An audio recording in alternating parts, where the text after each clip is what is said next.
Oh, you don't have to work on Monday. No, I don't work on Mondays. Okay, you're ready. All right. Well, let's get started then. So we're kind of moving out of the dragon moon and moving into the snake moon.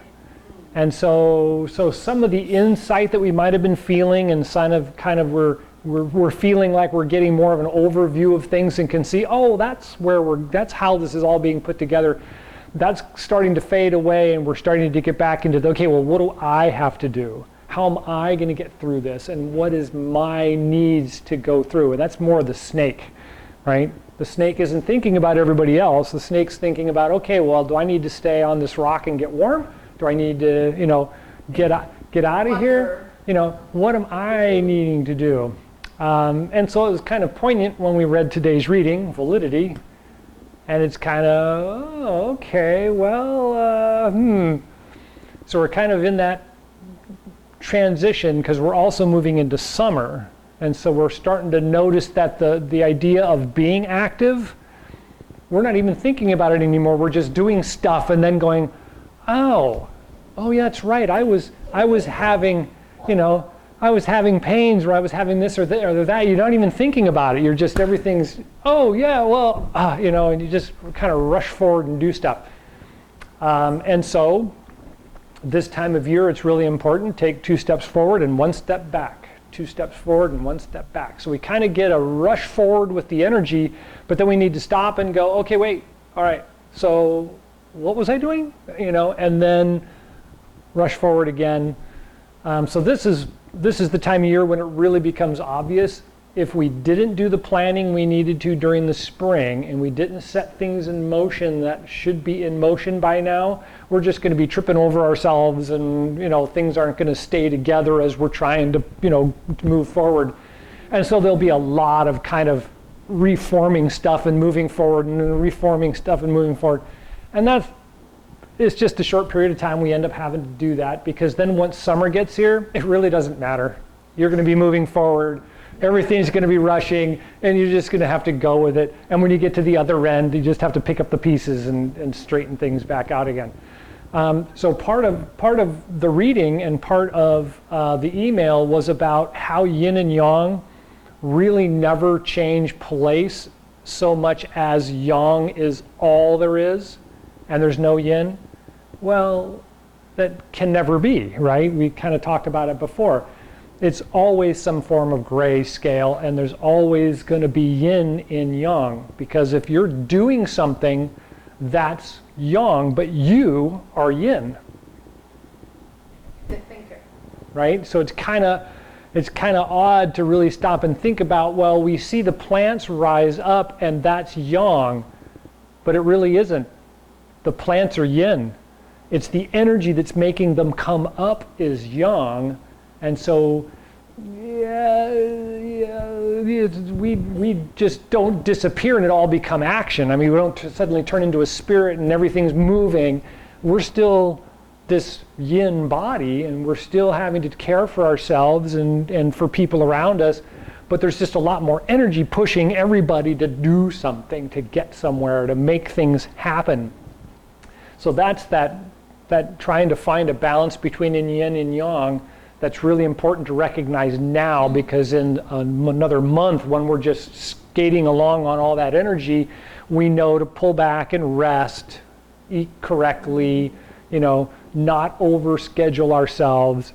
As a matter of fact, this year for many people, it's actually a really good year to make sure there's a lot of space in your schedule, because fun, interesting, and unbelievable things will happen, and you don't want to be so busy you're going to miss it. And so make a little bit of extra room in your schedule for, as Lu Ming said in his reading, someone calls up and says, hey, yeah, I've just got a job and they're going to send me off to a training, and it's a hotel room by myself. Would you like to go? It's in France. Yeah, it's like, yeah, And if your schedule's really busy, you're going to miss it, right? And so make sure you have some flexibility in your schedule everywhere, and just Just go with that, because this monkey year should have some very interesting stuff in it. I wish I had known that ahead of time. I thought I went to Did you? Spain. All by yourself. Okay, so part of today's class is to take the step back. Last week we kind of talked about how the walking movement works, and the rocking and the rolling of the body turns the feet and all that kind of stuff. And so that was kind of the rush into movement, right? And so now we're going to take the step back and we're going to look at, well, what movement, right? How big is it, or how small is it? And so part of that dynamic is the way the body is put together. Regardless of how tall you are, or how light or heavy your body is, the dimensions are very similar. I seem to be very tall and thin, but my dimensions of my legs are still in proportion with my body, and so everybody's bodies are proportionally the same, really, right? So we've got to look at that and talk about, well, so what's the best step? Obviously, if I'm stepping out here, I'm not going to be able to pick up that foot very easily without trying to get, it out. But if I get to here, now it's really easy for me to just change my weight and pick up my foot. And so that distance is from my ankle bone to my knee. So the distance from my knee to my ankle bone is the distance my feet should be apart. Right? Because it's proportional to where my body weight is in my body. I can slide back and pick up my foot. I can slide forward and pick up my foot. I'm right in the middle. Right? So that's the easy one. That's probably the easiest one to remember, is it's just from here to here, and that's the distance apart.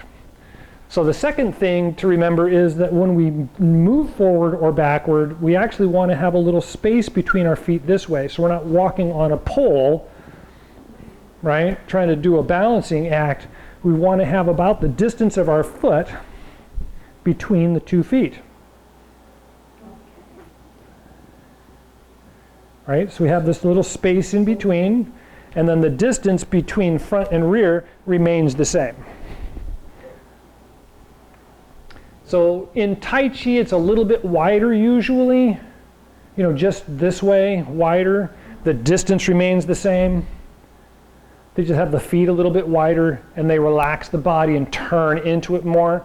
When you're doing karate, it's very close. It's a protective thing, so you can cover your groin really easy, and it's easy to rotate in a thinner line, but you're not in front of it because you can't get your other foot into play if you need to use your back foot. Right? So there's a couple of different ways that we talk about the where the feet sit on the ground in proportions to the length of the legs.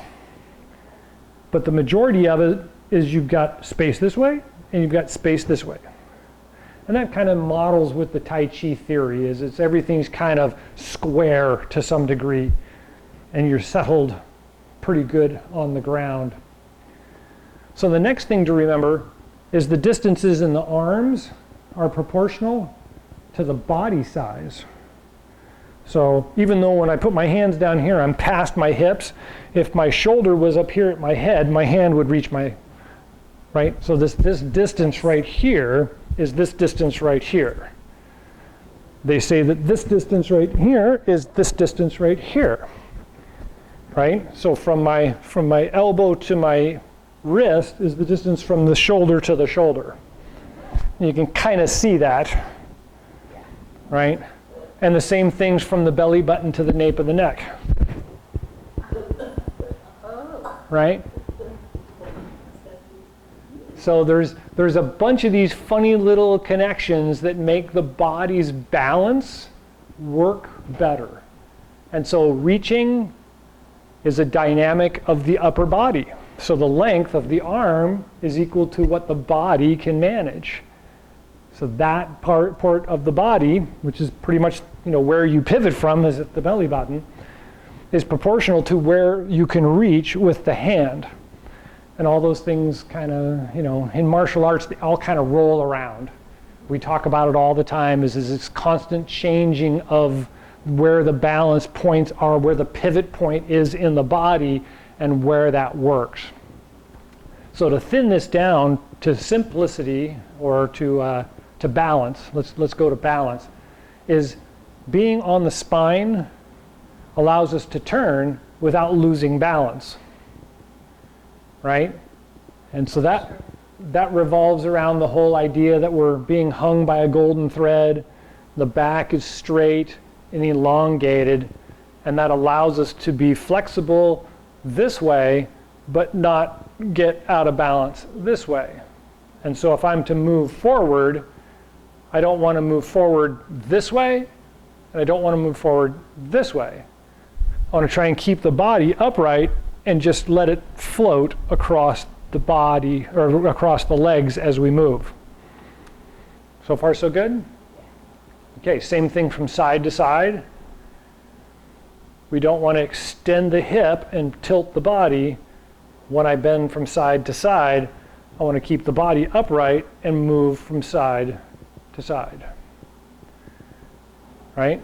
So that works this way or this way. That gives us, yeah, so you're trying to lean with the move. Yeah, you're kind of doing that, and that's really common. That's pretty much the normal way that we tend to do things, is head first.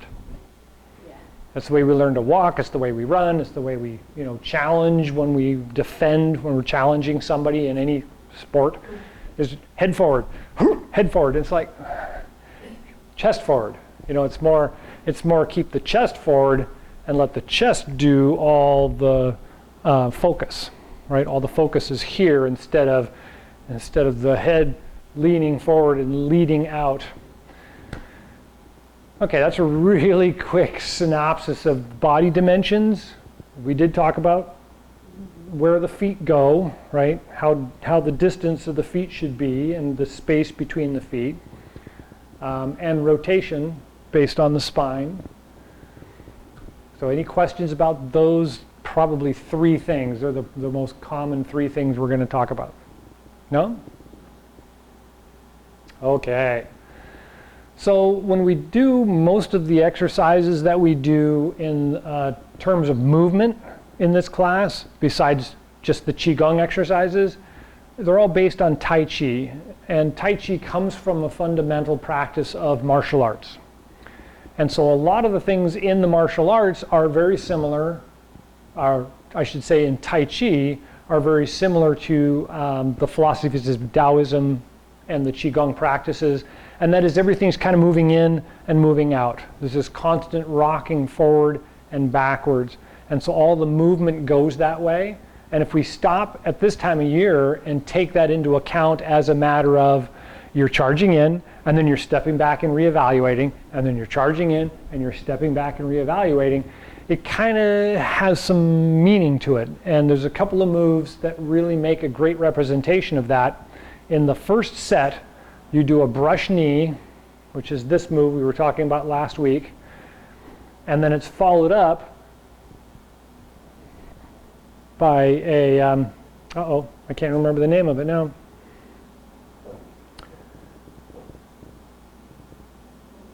Wow. We'll have to come back to the name. We'll have to come back to the name in a minute. But what it is someone's, huh? The lute. Thank you. Very good. Gold star. So play the lute. Someone's reaching in, and you're going to pull their wrist in, and then reach up and push on their elbow, and push their wrist down. And so it looks like you're holding a lute against your chest this way and strumming it. So I'm just doing this move, right? So the idea is I'm going to do a brush knee. I'm going to slide back and defend with the play of the lute, and then come right back out into the brush knee again. And so it has that really obvious rolling move where I'm going out for one move, I'm stepping back for another, I'm moving right back out into the same move again. Where just the walking exercise kind of rolls out and back, right, which we looked at last week, these two moves, or in succession of 3 moves, seems to me anyway to be very particular in I'm going forward, I'm having to defend, and then I'm going forward again. So we get that forward, backwards, forward in a real obvious sequence. So when we step out for the brush knee and we roll out, I'm going to extend my arm with my shoulder, not with my body weight. So I'm going to stay on my legs and just turn my waist to pull out. And then I'm going to turn this hand, step behind myself and pull back and pull in at the same time, and then turn it down as the other hand comes up. And that's where it play the lute kind of looks, you get that look. Once I've done that move, I'm going to bring my right hand around to my ear and then bring my left hand down as I step back out with my foot and brush knee. So far so good. Those of you that have done this before, go ahead and practice it. I'm going to work with Rocky for a minute. Rachi. Oh, is it Rochi? Okay. Rochi. Right? Yeah, so it presses right past your ear and comes straight out.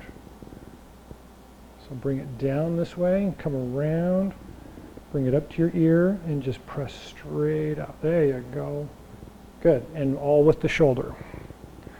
So I'll turn this way so I'm almost completely squared this way, and then as I come around, I'm going to come almost all the way out to the other side. That's it.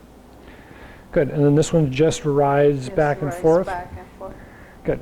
So when I step back, I'm going to step behind myself, and this is one of the rare cases where we do this. I'm going to step back. I had this hand out. I'm going to turn it up and guide the hand that's coming towards me in, and then I'm going to start turning it down once I get to about halfway to me, and the other hand comes up and catches the elbow. And then I'm going to turn like this. If you've ever had anybody do this to you, you know why. No? Okay. So reach towards me. Just pick a hand. It doesn't really matter. You feel that? Yes. Right? So that move turns your shoulder and is going to be useful later. But the idea is it's martial arts, right? Okay. And so I'm going to be out here and I'm trying to push this person over and they're going to reach in to try and grab me. I'm just going to fade back, bring their hand in, and then I'm going to push it down and turn this hand down. There you go. Yeah. So you got to push because I need to do this. I can't do it like this. I've got to do it like this. So I have to turn my hand over and push it down at the same time this one comes up under the elbow.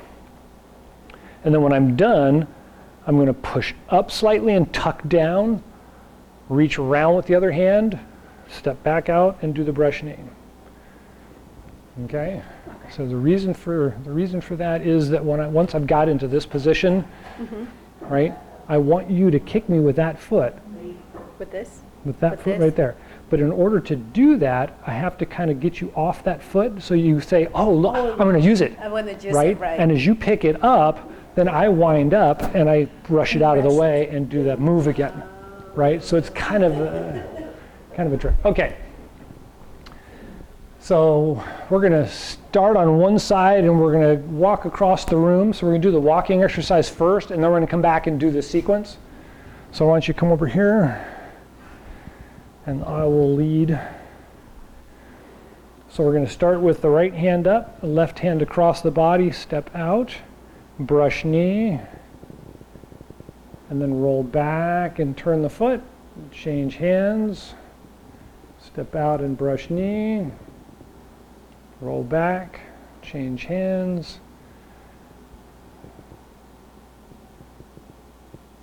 So this is the inhale and exhale. Inhale, exhale.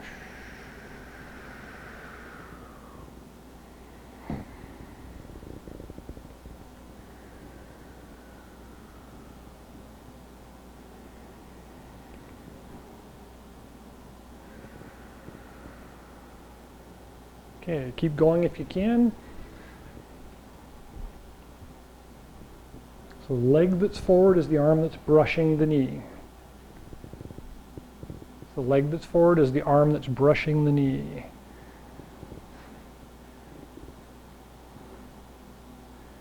Good. Okay. So this is very new stuff, right? For those of us that haven't done it before. And so don't worry about it, and we keep working at it. Okay, so the brush knee exercise, then play the lute, and then brush knee. So I want you to step away from the wall a couple of steps. And so we're going to step out and brush knee, step behind ourselves, pull in and play the lute, turn under slightly and wind up and brush knee. And then we're going to step through to the other side, brush knee, step back, play the lute, wind up, step out and brush knee. Step through to the other side, brush knee, step back, play the lute, wind up, brush knee, and then step through, step back, play the lute, wind up, and brush knee.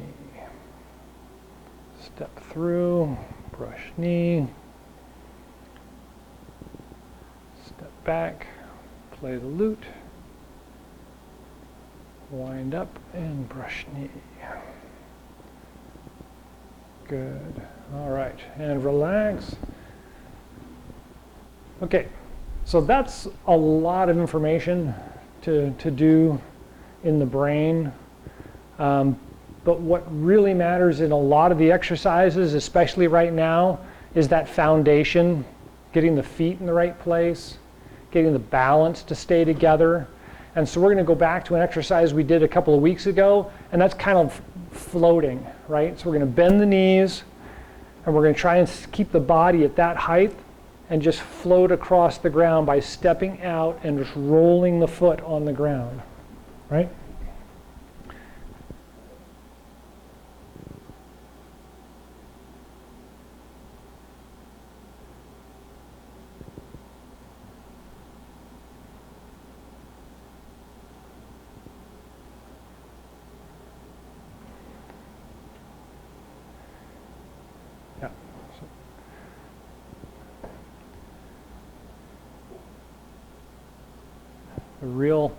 The real goal of this exercise is to try and keep your eyes at exactly the same level and not go up and down. And so it's all happening in the legs.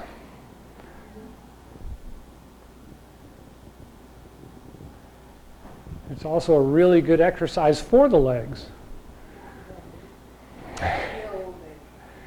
That's right. Yep, gotta do it and try to remain relaxed. Okay, so far so good? Yes. Okay, so this exercise is pretty much the lead up to Bagua circle walking. And so Bagua is one of the Kung Fu styles. It's one of the Shaolin Kung Fu styles. And it's done sideways to your opponent. So instead of like in a lot of the martial arts, I'm this way to my opponent and I'm expecting to fight the person this way, Bagua circle walking is more sideways. And so I'm going to walk around the opponent instead of being facing the opponent directly.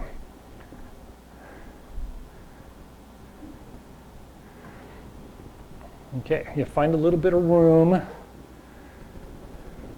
So space out a little bit. You can come out here if you want, Roshi and Susan. And so the idea is you should be able to get like 8 steps. 1, 2, 3, 4, 5, 6, 7, 8. Right? And so one circle should be 8 steps. And so my circle's pretty big. I got long legs. Your circle's going to be a little bit smaller if you have shorter legs. If you have longer legs, of course, it'll be bigger. So give that a try again.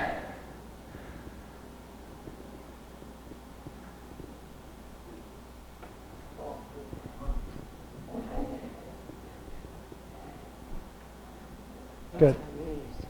That's okay. My knees keep cracking. Good. Okay, so obviously that's way different than what we were doing before, but it kind of gives you an idea of why you would want to kind of stay from or keep from bouncing up and down. Because if I'm doing like this through the whole move, that would be dancing. And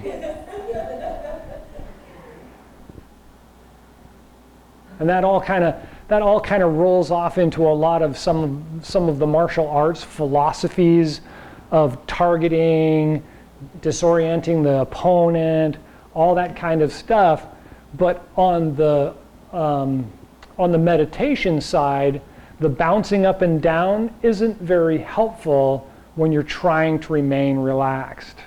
Even though you are using a lot more leg muscle and trying to stay in this state of constant balance without bobbing up and down, the strengthening of the legs and the exercise of not bouncing up and down feeds a couple of different functions. One of them is it's calming the nervous system. The bouncing up and down causes the nervous system to get this bounce going, right? And when you're not, it smooths out and you get kind of a smooth feeling of the nervous system. The second thing we're doing is if we're using all the muscles in the legs, we're back to one of my favorite discussions.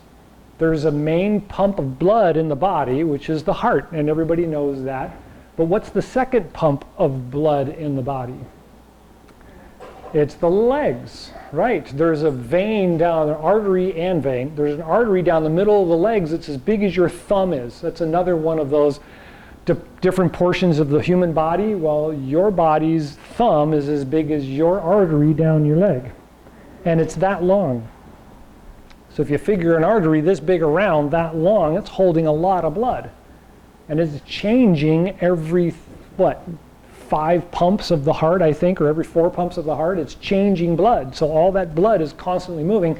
Your leg is doing it. Instead of the heart doing it, when you're doing this exercise, you're tightening and relaxing the muscles around the veins and the artery, and that's assisting in blood circulation with the heart, right? People that don't walk have a degradation in the heart muscle quicker than anybody else. I mean, atrophy of the heart from not walking. You can move your arms, you can move your upper body, all that kind of stuff. That helps, but walking is really the primary. And that's one of the reasons why they say that people that jog or run have the healthiest hearts. What about the knees? We all wear out. I have this. That's the problem. That's the first thing. It's one of my bad philosophies of life, and that is everything wears out. Okay, we're running out of time. Are there any questions about the exercises? I need to practice more than The practices? Yeah, they're really good this time of year. They're really, really good this time of year. Especially once we get into the end of this month and into June, because we're in May now. We start in June. All bets are off. Everything's going. Okay, so let's go ahead and do the standing quiet exercise, and then we'll do closing, and that'll be it for the day.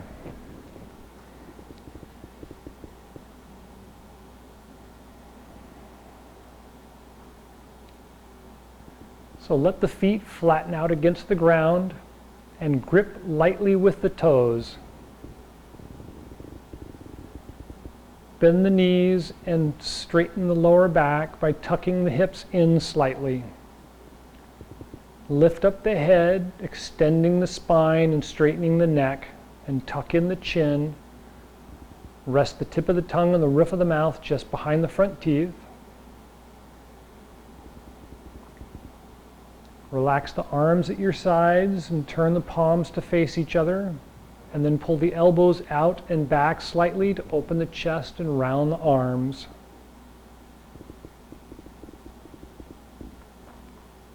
Feel the breath become long and smooth.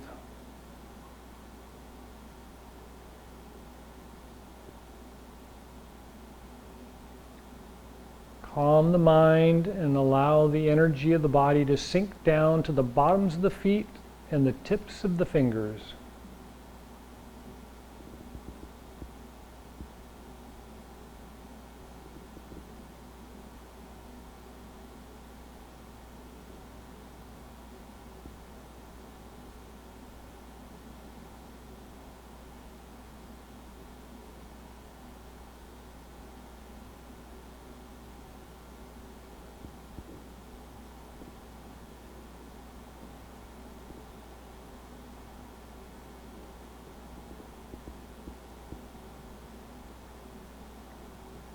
And when you're ready, Chi Gung, closing gong, turn the palms out, inhale, rise up, gather the universal chi,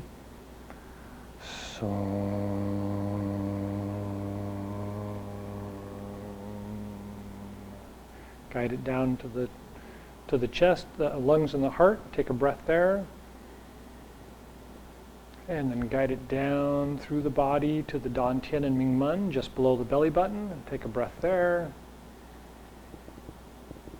And then guide it down the legs to the bottoms of the feet at the bubbling spring points. And take a breath there.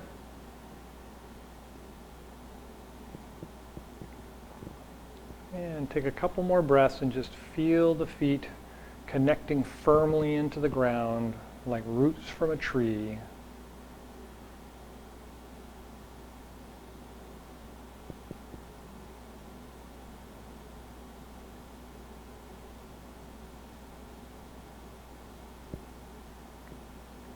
When you're ready, palms out, inhale, rise up. Gather the universal chi.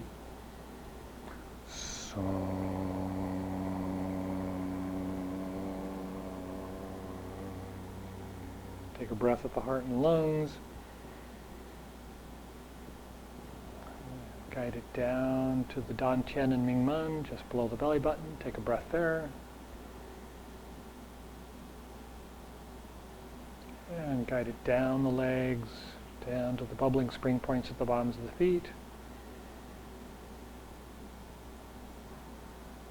And take a couple more breaths and feel the energy connect down into the ground, deeper and deeper with each breath.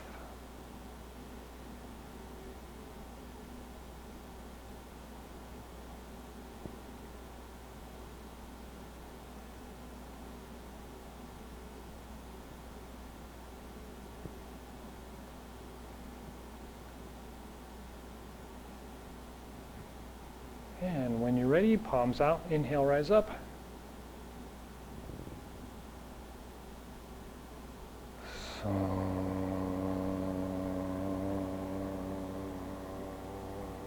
Take a breath at the heart and lungs.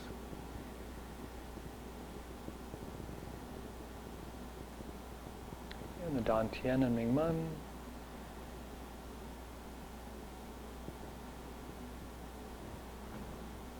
And the bubbling spring points at the bottoms of the feet.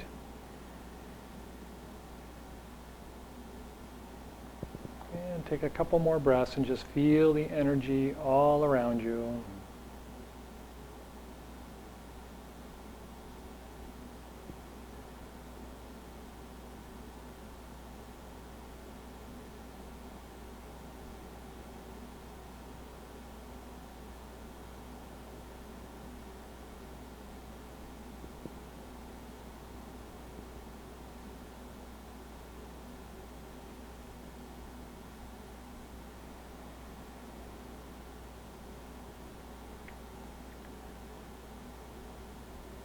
All right. Any last thoughts or questions? All right. Thank you for coming. Thank you. Enjoy the rest of the day.